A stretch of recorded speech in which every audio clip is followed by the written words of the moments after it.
Good morning. We're going to start in a minute. Good morning. I know it may not be morning for all of you because people from 13 different countries are here today. For people in the United Kingdom, it's 6 p.m. right now. And some of you are going to be watching this at a later date, so I don't know what time it is. So greetings, whatever time of day it is for you. I wanted to just let you know what countries people are from today.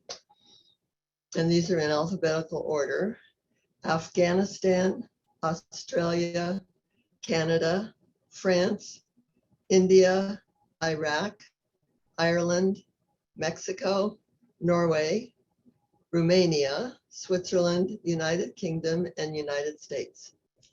So welcome to all of you. My name is Jan Adrian, and I'm the Executive Director of Healing Journeys. And for 25 years, Healing Journeys offered the free Cancer as a Turning Point from Surviving to Thriving conference. Many of the presentations from these events are available for you to watch on our YouTube page, and I encourage you to do this. And thank you so much for joining us for our third in our Zoom speaker series for this year. And my gratitude goes out to those of you who made donations with your registrations, because it's the donations that help to cover the expenses of putting on this event, and there are expenses. Our subject today is the ABCs of Metabolic Oncology Nutrition. Some of you probably don't even know what that means, but you're eager to find out. For many of us, when we were diagnosed with cancer, our first question was, what shall I eat to create a healthier body? And for some of you, that question was act proactively, wondering if the food you eat can prevent you from getting cancer. If food is medicine, what is the most effective medicine? It's a subject many of us have questions about, or you wouldn't be here. Our speaker today is Jess Higgins Kelley. And Jess is an internationally recognized nutrition therapist, a best-selling co-author, and a health educator. She's been a private practice oncology nutrition consultant since 2010, working with cancer and chronic illness clients worldwide via her consulting company, Remission Nutrition. Jess is the co-author of 2 books. One of them, many of you have heard me talk about before, The Metabolic Approach to Cancer, Integrating Deep Nutrition, the Ketogenic Diet, and Non-Toxic Bio-Individualized Therapies. Her co-author for that book was Naisha Winters, who has been on the speaker series, and many of you have heard her. Jess's other book is called Bioregulatory Medicine, an innovative holistic approach to self-healing. And I have to say, I hadn't heard that word before, bioregulatory medicine. So Jess, I'm hoping maybe you'll even tell us what that means. What is bioregulatory medicine? Yeah, bioregulatory, sorry. Wait a minute, let me finish your introduction and then you can do that. Just hang on to that question. In this program, Jess will present basic concepts of nutrition therapy for the prevention and management of the cancer process. Trying to figure out the best diet for an individual cancer can be confusing, and this class will help provide evidence, outline helpful assessments, do a little myth busting, I'm eager to hear what that is, and educate on the top 3 approachable tips to eating a cancer obstructing diet. I have my own list of questions, and I know you do too. And we will have plenty of time for questions after her presentation. And I'm going to ask you, if you come up with questions during her talk, please type them into the Q&A. And the Q&A function on my screen is on the bottom of the screen. It may be somewhere else on your screen, depending on what kind of device you're using. I probably won't be able to keep up with both the chat and the Q&A, so please use the Q&A function to ask your questions. And okay, Jess, now I'm turning it over to you, and you can start wherever you want to. Welcome. Thank you so much, Jan. Thank you for that introduction. Thank you, Georgia. I am so grateful for the opportunity to speak to the Healing Journeys audience. What a stellar organization. So thank you so much for having me. This is going to be fun.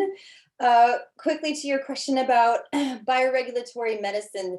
Bioregulatory medicine is sort of what we know about as European biological medicine.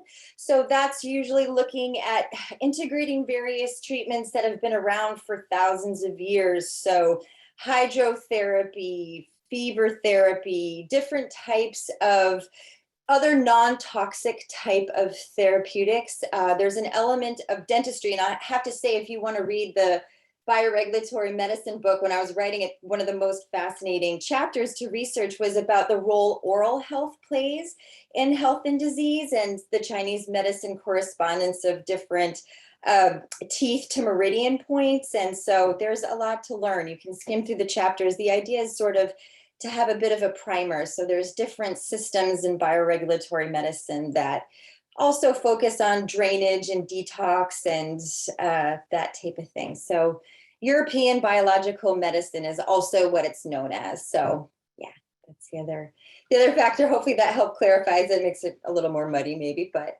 that's that's that book. And as you mentioned, what we're going to do today is we're going to hit on a few learning topics.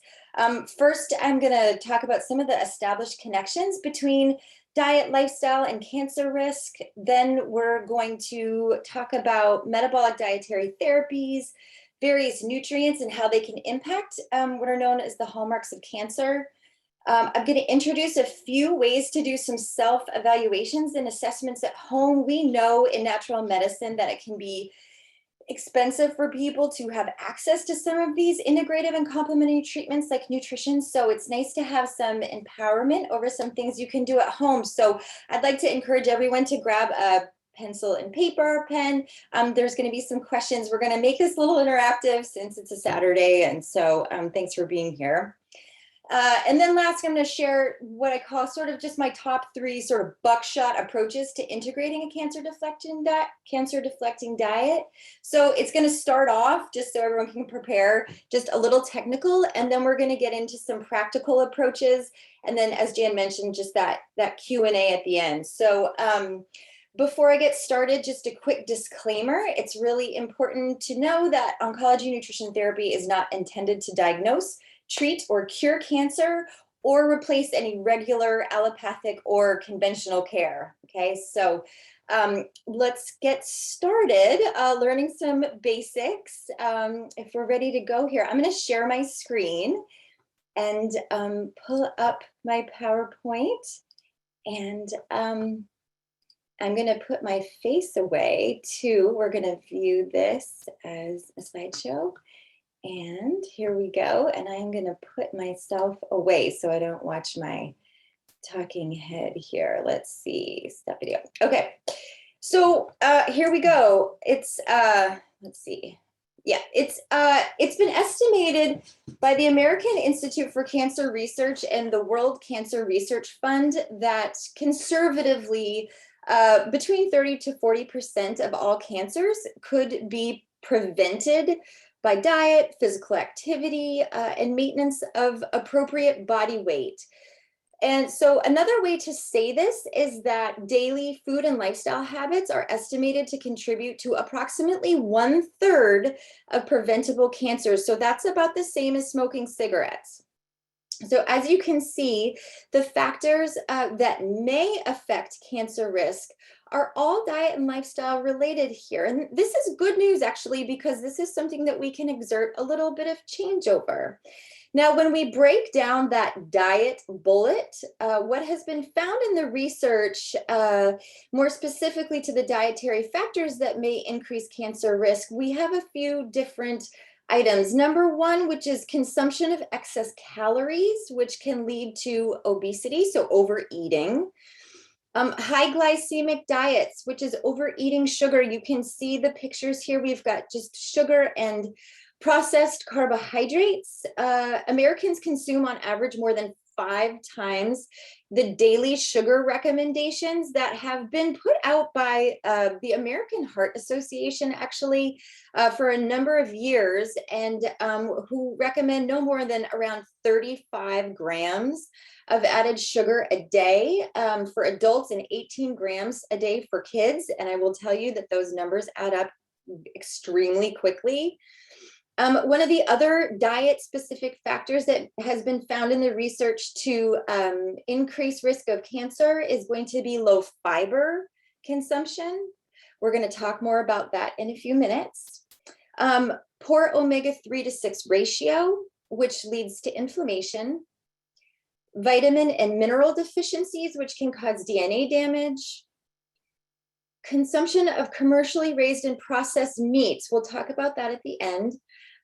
Consumption of alcohol and carcinogens present in food from processing or cooking methods. So again, as I mentioned, some of these things we can all exert a little control over. So as Jan mentioned, I mean, while this is great news, what we've seen, estimates are that 1 in 3 people will ask their doctor after they've been diagnosed, or perhaps even for prevention, what to eat, as they should. You absolutely should ask. And historically, physicians were very well versed in dietary therapies, as Hippocrates, the father of medicine, once said, "Let food be thy medicine." But unfortunately now, the majority of medical schools no longer include nutrition in their curriculum, which is, of course, one of the reasons why we started the Oncology Nutrition Institute. So the most common answer to the "what should I eat" question is, it doesn't matter. There's no evidence, just don't lose weight. And unfortunately, that is extremely incorrect, but it leaves the confused cancer patient to have to go out into the wild world of the world web and educate themselves and try to decide what diet is right for them. Is it vegan, keto, paleo, plant-based, Gershon, celery juice, Mediterranean? Who knows, you know? There's so many options, and we've seen over the years that this just causes so much confusion for people, a lot of frustration, and a lot of times it's dangerous to follow the flock down the fork of whatever the latest diet trend is, okay?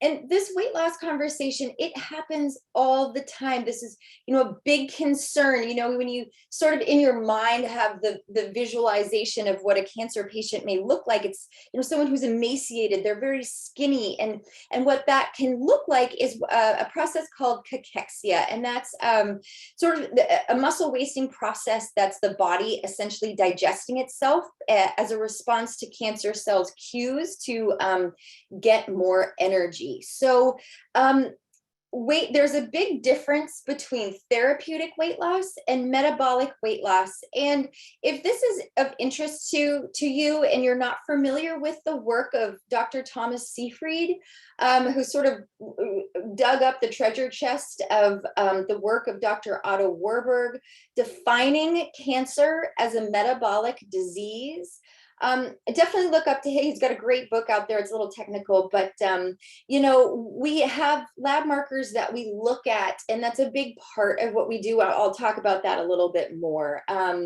But you know, getting down to a good weight is actually a good thing. So we've got a lot of fear in conventional oncology nutrition about losing weight. And so a common recommendation is to eat ice cream and cookies and sugar. And unfortunately, all those things only work to promote the cancer process. So we're gonna dive into 2 slides that are gonna look a little scary and technical, but I promise it won't hurt too much. It's really important. Cancer is a fascinating disease, and it's really important that we understand it as much as we can. And we're learning more about cancer all the time.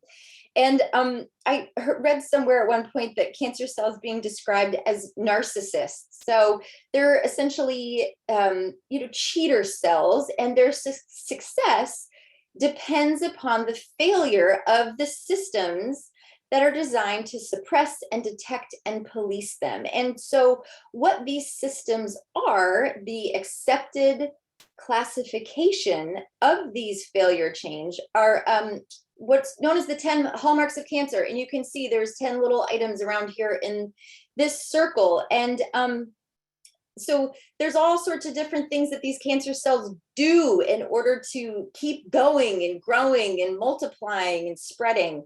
There's a lot of different factors here. In fact, cancer, it's not just one disease. It's considered over a collection of over 200 different diseases. So these hallmarks are what have been guiding researchers and drug makers and innovative cancer practitioners help to understand and define the characteristics of disease, and then also use them as guideposts to develop cancer treatments. So different cancers will get different combinations of treatment. So a lot of us tend to learn about our own cancer or the cancer of our loved ones. And I really, in our consulting practice, we really encourage our clients to learn as much as they can about their treatments. It's really surprising to us how many times people don't even remember the name of whatever chemotherapy agent they're on.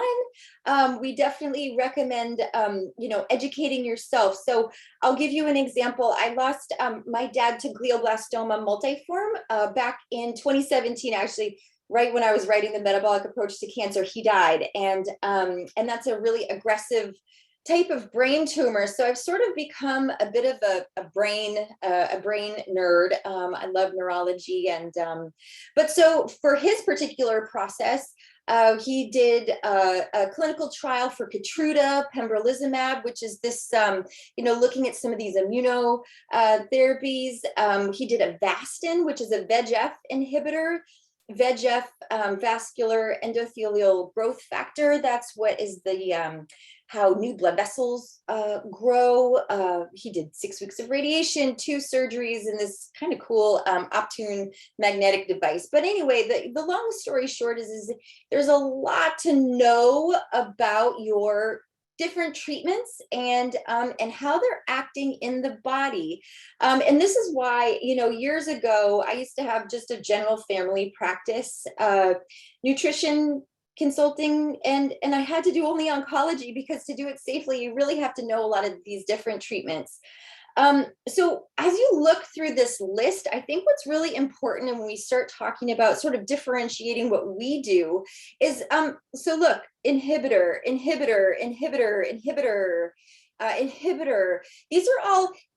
These drugs are all designed to inhibit biology. It's to block, suppress, okay? So what we do is more of a holistic, a terrain-based world in oncology nutrition. Our job is really to boost biology. So that's what we're doing. And again, we're not substituting or replacing what conventional medicine is doing. They're brilliant scientists, great. But what we're going to be doing as sort of an integrative approach is to use tools to give our bodies what it needs to enhance biology. And this is where I kind of get just so excited I could jump out of my seat. But this is where the magic happens. And so in 2015, something was extraordinary was published, and it was in the review journal, the Seminars in Cancer Biology. And these findings were really worthy of rooftop shouts, but kind of left for dead by mainstream media. No surprise there. But what this was, and you can see the citation at the bottom. By the way, if anyone wants copies of these slides, I'll give you my email address at the end. I'm happy to send them to you.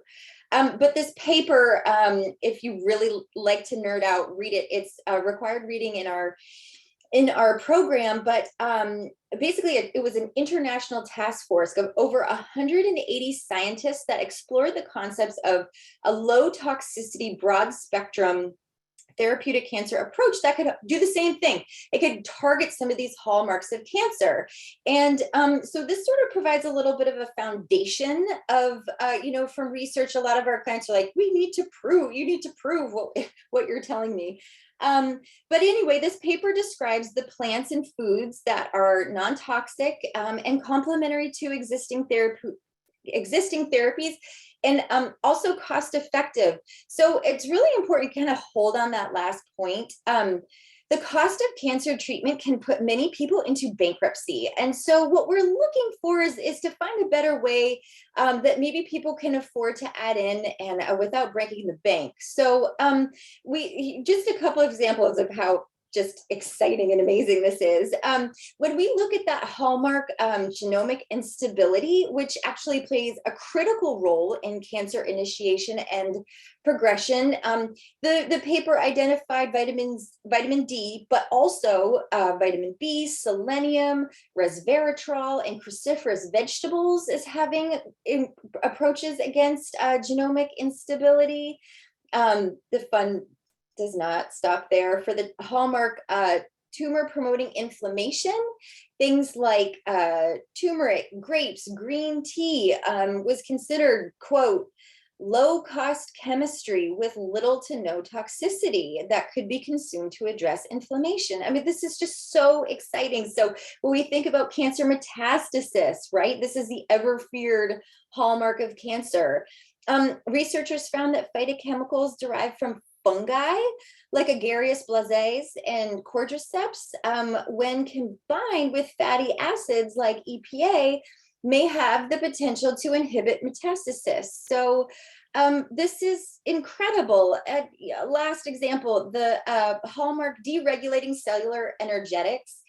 This is from a nutrition perspective, sort of where we sort of land. So cancer cells can actually alter their metabolism in order to encourage more growth. And we know that cancer cells love glucose. Okay, this is how PET scans work, everybody. So you drink a radioactive glucose solution, and because cancer cells upregulate their rate of glycolysis, that's why the PET scans will light right up in places where there's cancer, because cancer cells love glucose. So we know that reducing glucose is a really important approach, and why we're seeing such great results in the literature coming out about metabolic dietary therapies like the ketogenic diet, therapeutic fasting, which are some of our frontline therapeutic diets as well. So it's just really exciting to look at these hallmarks and what we know about nutrition factors that might be impacting these same things that we're also looking at drug therapy targets. So there is absolutely evidence that nutrition matters. Okay. All right. So we're going to kind of cool down a little bit from those sciencey slides, and heads might be spinning a little bit, but this is what's really important to remember. And so a lot of times we see, two breast cancer diagnosis, women same age, same diagnosis, they're going to get the same plan. But I want to show you, so these are two rosemary plants that I have. And a couple years ago, I put one in my office near my computer, didn't get really direct light. And the other one I put right in a windowsill. And the top one, grew and got new sprouts throughout the winter. And then the one on the bottom grew a flower. So I just really loved this example because it shows that it's your environment, that can affect a lot. So it's really the person. We all have different processes that create a cancer process. So we do need to bio-individualize. There are no two people that are alike, and you can take two people and you put them in different environments and they're going to behave differently, just like these rosemary plants that I just got so excited about. So this kind of brings us to what makes someone unique, and why it's important to sort of assess. So the reality is many of us pay far more attention to taking care of our cars, or our pets or our lawns or our fingernails or our Facebook posts than we do to our bodies. And when we get diagnosed with cancer, hundreds of times we've all heard this. Well, I got diagnosed with cancer. What a surprise. I was so healthy. What a shocker. But I have to say that as metabolic diseases have really increased in the last 40 years, not only have our annual health assessments definitely not kept up, but the quality of patient care has decreased. So the average visit with your physician is 15 minutes. And these poor, overworked physicians, they don't barely have time to cover their goals for the visit, much less, dietary questions. So as nutrition educators, we're not really looking at a disease diagnosis. We're looking at identifying imbalances, and this is the way that the person really creates their protocol and creates a bio-individualized approach. So what we think about is how do we assess? Because a lot of people could be like, oh my gosh, where do I begin? So in the book, The Metabolic Approach to Cancer, you probably, if you've read it, you did the quiz. So if you go to our website, remissionnutrition.com, actually Nisha and I updated it a little bit this spring. So there's some more updated questions. And then in the last 5 years, I've added a few more systems that we've sort of seen working clinically. And this is when everyone should take out their pencil and paper, because we're going to do a little interactive Q&A here. And I'm just going to ask everybody 12 questions that has to go through all these different bullet points. And you can answer yes or no. And then this will start to give you an idea of some places where you personally may want to start focusing. Okay, here we go. Nutrition status. Do you eat less than 5 different fruits and vegetables a day? Number 2, metabolic function. Are you overweight or obese? Question 3, digestive function. Do you have abnormal bowel movements or symptoms? Number 4, detox function. Are you more fatigued than you want to be? Fatigue is big. Number 5, pathogens and toxins. Have you ever been exposed to mold, heavy metals, BPA in plastic, or other toxins in the environment that you know of? Number 6, immune system function. Do you have cancer or an autoimmune disease? Number 7, genomics. Do you have a family history of disease? Number 8, cardiovascular system. Do you exercise less than 3 times a week? Exercise is really important. I know we're talking about diet, but exercise is critical. Number 9, endocrine system. Do you have thyroid, sleep, blood sugar, or other hormone imbalances? Number 10, neurological. Do you have brain fog or other abnormal cognitive symptoms? Number 11, structure function. Have you sustained any serious physical injuries? This is new. We've seen, this is coming from years of clinical practice. Oh, I got in a car accident and I broke a couple ribs. But, they don't do anything to treat ribs, and then we get breast cancer. Cancer really likes hypoxic environments. That's low oxygen, low circulation. So we've really started integrating that into part of our assessments.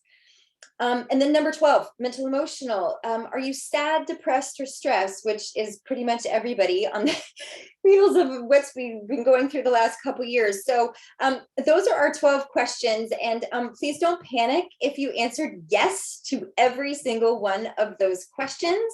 A lot of people do. The idea here is to call attention to areas of your health that could use a little extra attention, because if the only medical care you're getting is a 15-minute basic lab panel with your physician every year, that's just not going to cut it. So we need to have much more detailed annual assessments, which is why we do lab work comprehensive in our patient population every year. So, don't forget that the best doctor lives within you, and every human body is designed with these bioregulating systems that allow the body to react, adapt, and heal on its own when provided with the correct amount of nutrients.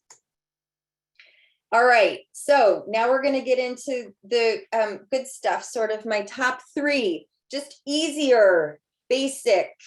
Where do I start? Where do I begin? There's so much information out there. And this is the practical. So I will tell you that so many folks, oh my gosh, I've been diagnosed with cancer. I don't know what to do. They jump online and they order a million supplements that are super expensive and in some cases may react negatively with a chemotherapy or immunotherapy agent.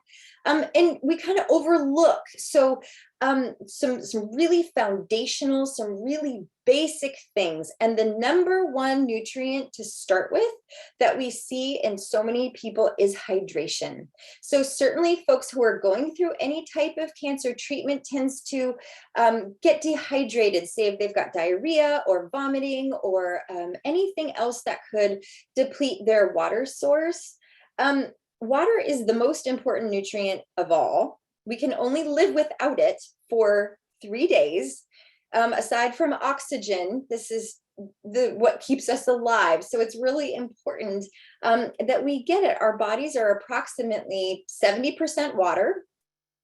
And water does all sorts of things in the body. So it aids digestion and helps to get rid of waste. Okay, so my little funny quip is I always say the solution to pollution is dilution.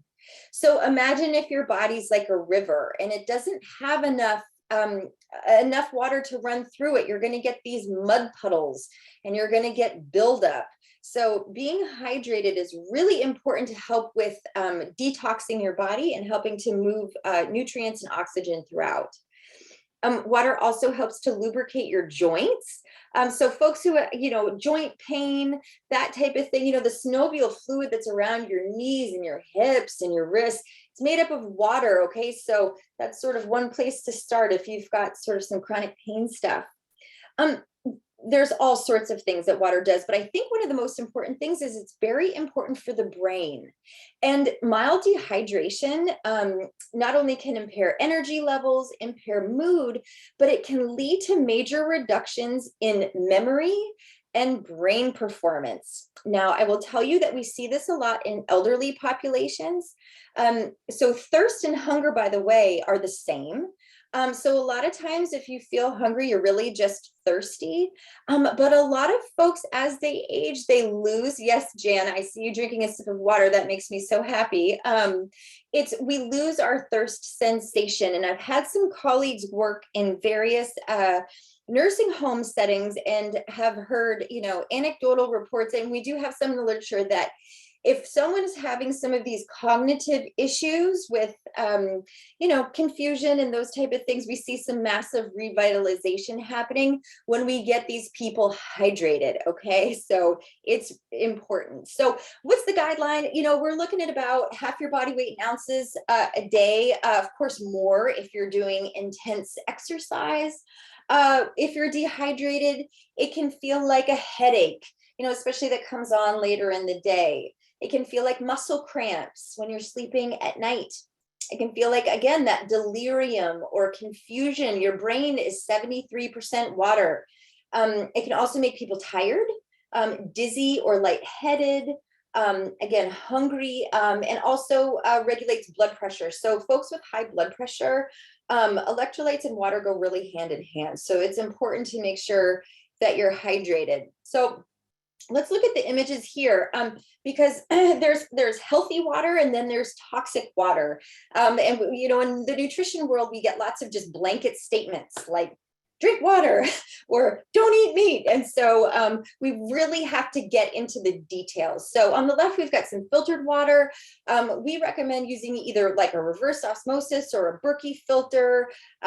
We make I make a homemade electrolyte drinks with a little aloe vera juice, which is great for the digestive tract, by the way, a little lemon juice, a little sea salt. With it summer right now, I put a bunch of green tea and make cold iced tea in a pot. You know, some people have heard like, oh, you should drink 5 cups of green tea a day. Like, how the heck do I do that? Well, just make iced tea. And it's a really nice way to just add a little shot into your water. And you're also getting some hydration. And then on the right, so this is what we're going to say is in terms of toxic water. So after a while, you start to taste water as if it was wine. And when I travel into a city or somewhere with a public drinking water, it is disgusting. You can get the chemical taste. You can, oh, it's just disgusting. So water should just be tasteless, odorless. So one of the first things we have our clients do, it's fun, but it's also a little scary. If you go to this ewg.org, that's the environmental working group, and they put out, you might be familiar with the Dirty Dozen list or the Clean 15. It's the same group, but you can plug in your zip code and see what's in your drinking water. We really encourage folks to, if you're drinking unfiltered city water, this is really important. There was a study published in September 2019 that found a number over 22 different carcinogens in public drinking water, including arsenic, radioactive materials like uranium and radium, disinfectant byproducts, chlorine, different things like that, that are in water. So if our most important nutrient, you want to make sure that we avoid it being contaminated. And of course, there's the research out there about BPA found in plastic water bottles as an endocrine disruptor and linked to breast cancer. So scrap the plastic, move to glass or stainless steel. There's a lot to think about just with water. It's amazing how much goes into just this one element of nutrition, you know, because it can either be toxic or it can be curative. So definitely have a think about where your water's coming from. Okay, tip number 2, fortify with fiber. I think that fiber is one of the most important nutrients that we really forget about.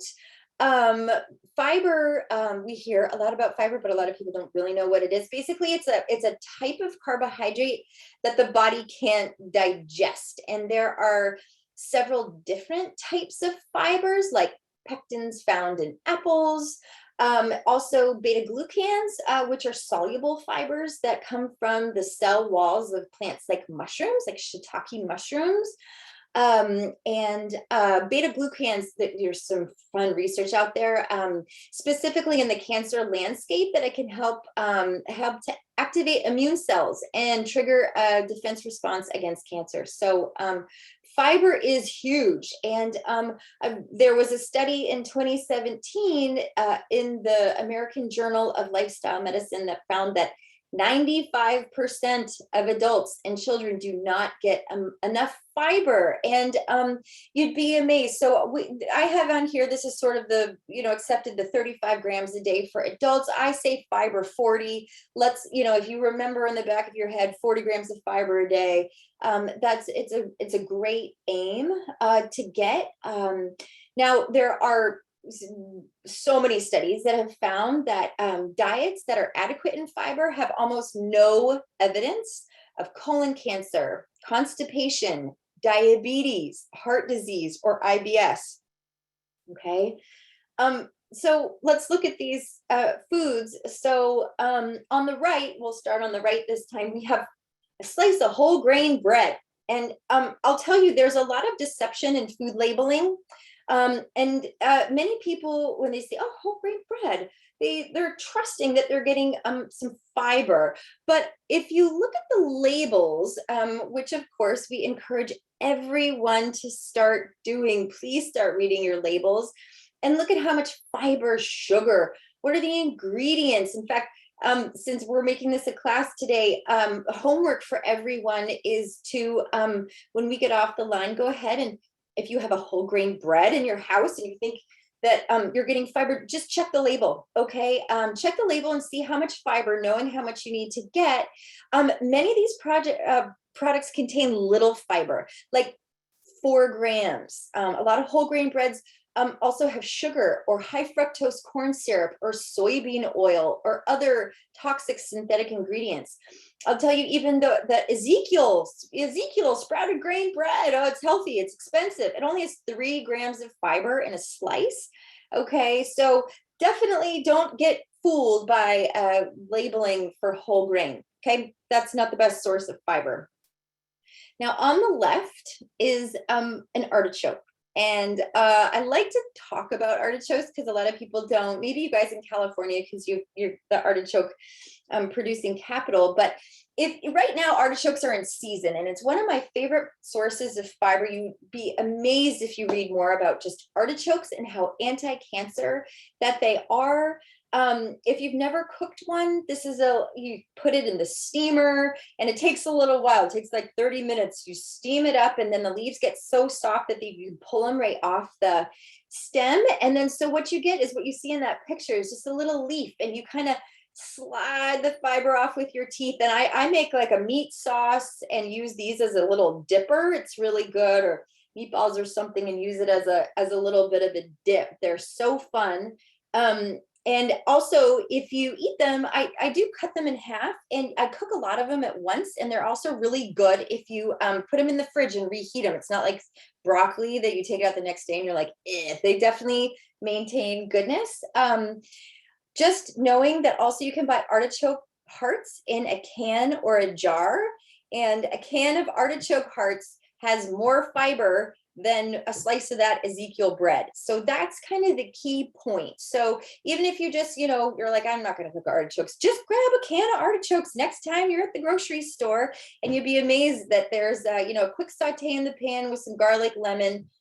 They're delicious. I call artichokes the lobster of the vegetable world. They're so good. So just know that vegetables are going to be a really great source of fiber versus something that is processed in this, deceitful whole grain bread. All right, the last concept here is eating complete. And what I mean by complete is that you're eating, number one, whole foods, and number two, a diet that includes the complete compendium of nutrients that are required for human function. So, we hear it all the time in natural health. Oh, eat whole foods. What does that mean? What is a whole food? Whole grain bread? No. So the easiest way to define a whole food is that it has just one ingredient, like avocado or salmon or macadamia nut. Okay. A whole food is one that exists in nature and has not been altered from its natural state. And natural foods they're not man-made, they're not synthetic. So a strawberry is a whole food, and a strawberry honeycomb cereal is not. So I just have to wonder how long it's going to take us humans to realize that, the food is nature, God, or whatever produced it is going to be superior nutritionally than anything made in a lab. So a metabolically complete diet is going to provide all the therapeutic amounts of micro and macronutrients. These include essential fatty acids, amino acids, 13 different vitamins, 16 different minerals, and of course, water. It's really important to know that in human nutrition, there are no required carbohydrates. However, some certain plant foods do contain potent phytonutrients that are, very helpful secondary metabolites in the cancer landscape. So on my left is, it's my garlic thyme salmon. And this is a very nutrient dense source of preformed EPA and DHA, which are essential omega-3 fatty acids required for human function, and incredibly important when it comes to inflammation. And this is where we're going to sort of get into a little bit of our myth busting here. We need to talk about animal proteins. So when we look at the nutrient profile of salmon, and I have this example in the book, but I think I compare it to beans and rice versus salmon. Anyway, so what we're seeing here is a lot of people jumping on this plant-based bandwagon when it comes to cancer. Now, these EPA and DHA, these omega-3 fatty acids, they only come in preformed in things including fish. They're also present in grass-fed, pasture-raised, and pasture finished red meat. And we're hearing a lot of people say, oh, eat flax. Flax is great for omega-3s. Unfortunately, that is not entirely correct. In order to convert into EPA and DHA, you have to have a number of vitamin and mineral cofactors. There is also a genetic SNP called FADS2, fatty acid desaturase 2, that is involved in converting plant-based, like flax, omega-3s into these EPA and DHA. So I definitely encourage anyone who's considering a vegan or a plant-based diet. We run an omega-3/6 ratio panel, our consultants in the practice, because this is what's really involved with inflammation. So we know that inflammation is sort of the match that lights the fires of cancer. And so the number one thing in our diet that causes this inflammation is overconsumption of things like soybean oil, corn oil. That's another challenge when we get off the line, is to go through all of your salad dressings, even your organic ones, and see how much corn oil and soybean oil you have in all of your dressings and condiments. And that needs to be balanced out. So yeah, the take-home message here is that we're looking, we overconsume animal protein in the United States. We need to kind of keep it as a side dish, as it is in all other countries.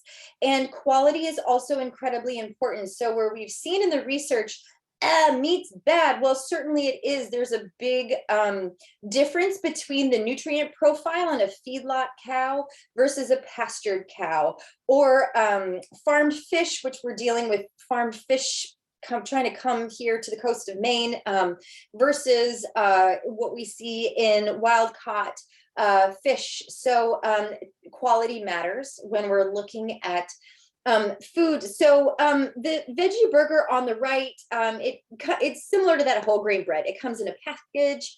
It has several ingredients, many that are synthetic. And a lot of these contain some of the most common food allergens, like gluten, dairy, soy, corn. So that's it, for someone who's in, trying to look at keeping their inflammation, their immune system, all in balance, that we're going to go with the salmon over that. So a complete diet does contain some elements, and I think that it's really important that folks who are following a plant-based diet get their protein levels, their vitamin B12, albumin, iron, vitamin A, and several other really critical markers that we run in our practice tested, because I'll tell you that we see significant nutrient depletion in the vegan population in the cancer landscape.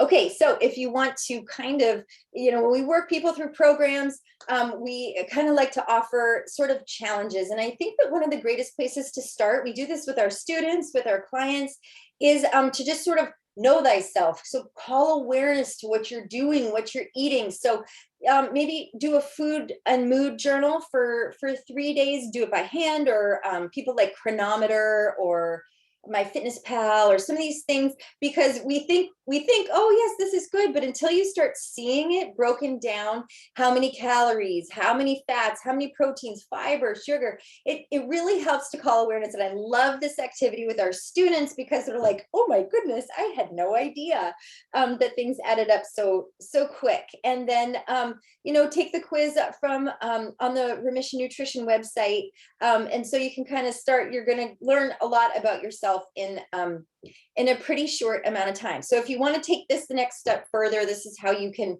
sort of integrate this into your world. And if you want to keep going and learn more, you can read the book if you haven't. We train practitioners at the Oncology Nutrition Institute worldwide. It's an online program, 250-hour certification for health and medical providers. And then if you are a patient or want to prevent or manage your cancer process, and you want to work with someone, you can jump on with Remission Nutrition and our amazing consulting group over there. I don't work directly with clients anymore, but I've trained a really great staff, and we've got a good thing going on at Remission Nutrition. You can also look for us on our different social media stuff, Instagram, Facebook, LinkedIn, all those things. So Thank you, Jess. you're welcome. There's a lot of questions, of course, but thank you for all of that great information. And one of the questions, you mentioned SNPs just in going by, and I know that's something you learn from doing like a nutritiongenome.com test, and it lets you know what specific foods are good for you. Is it really important that somebody start with that? Because otherwise, like I used to drink green tea and then I had my SNPs done and I was told green tea is not good for me. So how important is that? Well, when it comes to DNA is not your destiny. It's kind of just a roadmap. So those genes can get turned on or off depending on environmental factors. And so I think that the nutrition genome can be helpful, but it's more of a guidepost. So it needs to be done in tandem with other data points. So for example, that SNP that I mentioned, the FADS2, the fatty acid desaturase 2, so say we see, that's a common SNP, by the way, that we see in our client population. So that could potentially inhibit the conversion of, say, flax seeds into that preformed EPA DHA. So maybe it's happening, maybe it's not. So that's why we kind of run sort of, it's like a test to test. So with some of these markers, it's like, well, let's test the omega-3/6 ratio and see if this is actually presenting as a problem for some people. The same goes with the beta-carotene oxygenase 1, BCOM1, in that converts plant-based like a carrot, beta-carotene, into vitamin A. So we're seeing a lot of this out there where it's like, oh, this is a good source of vitamin A. Well, actually it's not. It's beta-carotene and it has to convert to vitamin A, but that requires some genetic steps. So we actually like to look at nutrient testing first to get a baseline of where someone's depleted. I think that the nutrition genome can be really helpful for to get a lot of data points to sort of give you an idea of what could be, you know, your predispositions for some things. But again, just because you have a BRCA SNP does not mean you're going to get breast cancer. Just because you have a COMT SNP, with, I'm assuming that was your green tea SNP, Jan, does not mean that necessarily green tea is going to be a problem. And where I sort of get a little, I hate for people to get sort of food fear around some of these things like green tea. There's way bigger fish to fry out there than green tea. So we look at it, we like to do it, but again, it's not the end all be all. It's not the end all be all. So hopefully that helps. Okay, thank you. Here's a question from Nancy.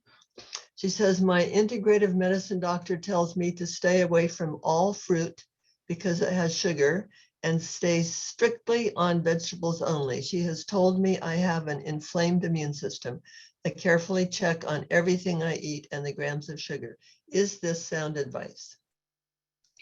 That's a great question. And while I would love to give individualized advice, it's really hard without knowing a lot of details of your case, with what kind of cancer you have, what's going on with your labs, all those different things. You know, if say you're a GBM person like my dad was, it was like no sugar, you know. So there's some cancer cases where you really want to be in deep ketosis, versus, you know, other cases that may be able to do a little bit of those nutrient dense, low glycemic sugars like berries, or something like that. I'm also a big fan of citrus peels, because of the modified citrus pectin, or the citrus pectin content. So unfortunately, my answer depends a lot on you. And I'm seeing a lot where medical doctors are starting to give nutrition advice, despite the fact that they haven't actually had any nutrition education. So I just don't want people to get food fear around fruit. Of all the foods that are natural in the world, I mean, there's other things to be a lot more scared of than your corn oil or soybean oil in your salad dressing than a raspberry. So it really depends on the person, what kind of cancer you have. But I'm getting a little grumpy with getting fruit thrown under the bus, but people recommending soy burgers. So anyway, send us an email and we can maybe give you a little more detail. Okay, and that reminds me that another question is, what is your email address? Oh yeah, okay, good. So to get in touch with Remission Nutrition, you can email info at remissionnutrition.com, or if you want to get in touch with me directly at the school, it's Jess, Jess at Oncology Nutrition Institute.com. Yeah, email me. I love to chat with people. Thank you. I have heard Nasha say that when you eat is just as important as what you eat, talking about intermittent fasting. Can you just say a little bit about that? Yeah, absolutely. So what's been very interesting is that we've become in modern times we have a constant availability of calories, right? And so we can start eating at 6 o'clock in the morning and eat until 10 o'clock at night. But what we found in the research is, so number one, if you want to gain weight, if you're a cancer patient, you're going through different therapies, what we say is eat all day, eat as many hours of the day as you can. It's the American dietary guidelines that have been like breakfast, snack, lunch, snack, dinner, say, great, you'll gain weight on that one. And that's what we've seen. Unfortunately, we haven't become healthier. So eat all day if you want to gain weight, especially eat right before bed.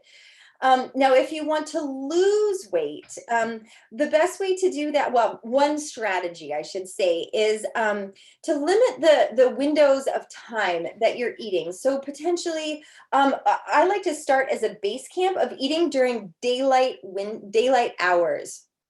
So this would be the natural time that our bodies would be out hunting, gathering, things like that. So, trying to eat during daylight hours, and then, doing your best to slowly start maybe a couple days a week, closing the window to maybe, a workday window, an 8-hour-a-day window that you're eating. And then you have this beautiful multi-hour, 14-hour gap where, between 14 and 16 hours, where you're not eating, your body can do so much. It's like I use the analogy of like, if you eat all the time, you're never draining the pool and cleaning it, right? So your pool, you gotta take the water out sometimes and clean it, scrape it. And when you're not eating, when your body is not focused on digesting and reacting to all these different foods that are coming in, it cells, all the cleaners come out. It's like, at night when all the cleaning crews come into the building and they clean things up. So taking a break from eating and eating during shorter, more condensed windows is being found in the research to be beneficial for many different types of cancer and cancer recurrence, and also for weight management. And we also find it really improves energy. And I think we've all been trained to be like, oh my goodness, I should be eating every couple hours. We see it in kids. I have a kid. It's like, have a snack, have a snack, have a snack. We don't need to eat all the time. It's okay to listen to your body and take a break when you need it. So I definitely think it's important to think about the window, the hours of which that you eat. Does that help, Janet? So I have a question about that, because you said if you want to gain weight, eat at bedtime. So what about the people with cachexia that are losing weight? Does that mean they should be eating all the time? Yes. Yeah. The folks who are losing weight, you get these weight gain shakes that we have recipes for, and you're like, the second you wake up, you're starting to sip those, and you just eat all day. And then right before bed, depending on how your digestion's doing, this is sort of kind of blanket statement. It depends on the individual, but eating a lot of those high calorie, high fat, sort of throughout the day, your body's like, let's go. I mean, that's why they're recommending milkshakes and some of these calorically dense. We just want high fat foods all day. And especially right before bed, because when you're sleeping, your body's supposed to be digesting and regenerating and all of that. Sorry, it's not supposed to be digesting. You're supposed to be like resting. And so if you've got a belly full of food, it's going to kind of sit in there a little bit. So we found that that's sort of one really great strategy to get our low weight people, because we hear a lot about losing weight, the benefits, but a lot of people, a big concern is gaining weight as they go through treatment. So as opposed to doing ice cream or other high cal snacks, it's doing more like keto bombs or weight gain milkshakes or those type of things throughout the day. Some of these coconut yogurts, coconut milk, nuts, seeds, nut butters, that kind of stuff throughout the day. And yeah, it can help. Okay, there are a number of questions that I know are individual questions that you can't answer without knowing more about the person. So I'm not going to ask those. And I don't know if this is general. There are many different opinions about soy intake. Some people say no soy, others soy. Is that an individual thing also, or can you give a general answer to that? Yeah, that's one of what we call our common conversations. So it's dairy, meat, soy. There's a lot of these foods that are just so confusing. And I will tell you this, and if you read the book, in the chapter on hormone balance, there's a really good discussion about soy in there. So typically, if you are of Asian descent, and you grew up eating soy and also sea vegetables, which a lot of the fibers in the sea vegetables are what help to activate and break down the genistein and the diazidine in the soy, then you're predisposed to be a soybean eater. Now, if you live in America, you're a white person, you grew up eating like Kentucky Fried Chicken, and then you start to eat a soy burger. No, huge difference. Huge difference. So the soy conversation has a couple different points. Number one, the type of soy. So soy is one of the most commonly genetically modified products in the food system today. It's covered with glyphosate, which is a known gastrointestinal basically destroyer. Non-organic soy is just toxic. Secondly, we've sort of processed soy, modified soy protein bars, these things. So when we got excited about soy, it's because of this China study that's so outdated now. And they went to, areas in Asia where it was like, oh, people were eating soy and they had low amounts of cancer. Well, the type of soy that they're eating there is these ancient fermented forms of soy. So tofu, tempeh, some soy sauce, miso, those type of fermented, traditionally produced and made soy products. So that's number one. So if you're like, I love my soy, I'm going to eat it. The only soy really you should be eating is tofu, tempeh, miso, soy sauce. That's really it. Number two, how much time do we have? Because I could go on. Okay, so when it comes to soy, we run a really fascinating test called the Dutch test that has to look at hormones.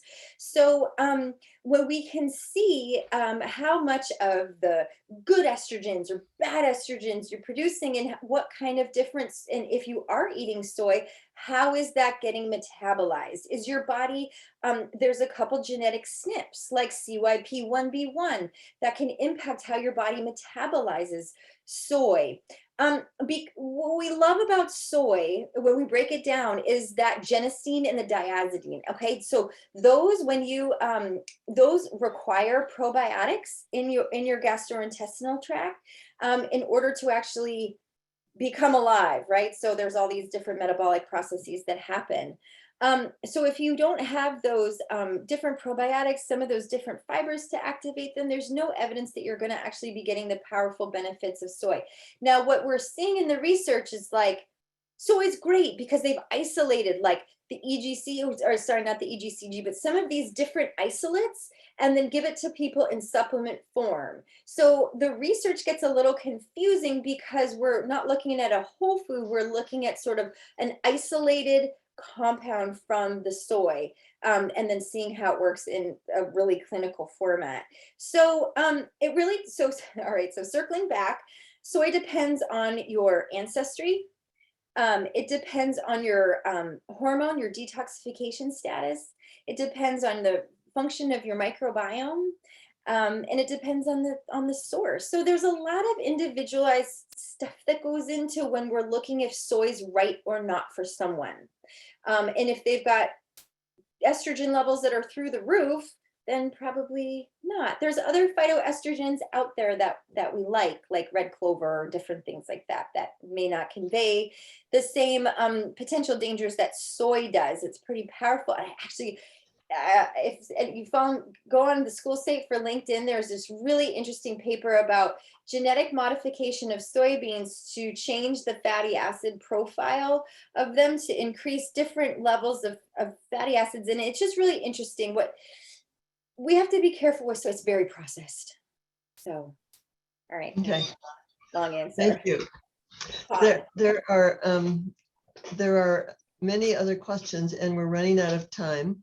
I want to ask just one more that could be short. I don't know. It says, what nutrient deficiency test do you prefer? And then let me just say this too. People have asked where they could find a nutritionist that knows what you do, or that works in this way. And I just want to restate that you do have a I can't talk. You have nutritionists that work at remissionnutrition.com. So you have people on your staff that an individual can work with that knows all the stuff you're talking about.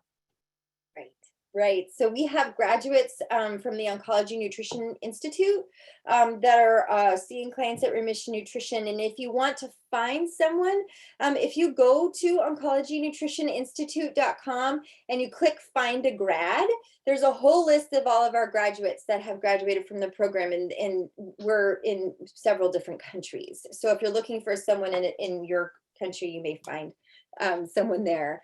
And then as far as nutrient testing, we've been using Fibre in America for nutrient testing. And Fibre in America is pretty great. We're actually, a lot of our physician colleagues, our medical MD, our colleagues are able to order that and try to get it covered through insurance, which is, a big stumbling block. But we could like Fibre. Could you say that name again and spell it? I'm not sure what you're saying. Something America. Vibrant America. Thank you. Vibrant. Got it. Yeah, Vibrant America. And what I like about them is they run that omega-3/6 ratio. And that's what I was talking about with the fish picture when we're looking at inflammation and trying to get the right amount of that EPA, DHA to kind of manage inflammation. So yeah, the Vibrant America is great. Okay. Good. I hate to leave all these other questions, but email us. Just email us. Okay. On Monday. And just for those that somebody asked, what supplements do you recommend? I have to say, there's no way she could answer that without your own individual testing and knowing what you need. So you're not going to give a general supplement recommendation for anybody. Nope. So we have put your email address in the chat. Oh, thank you.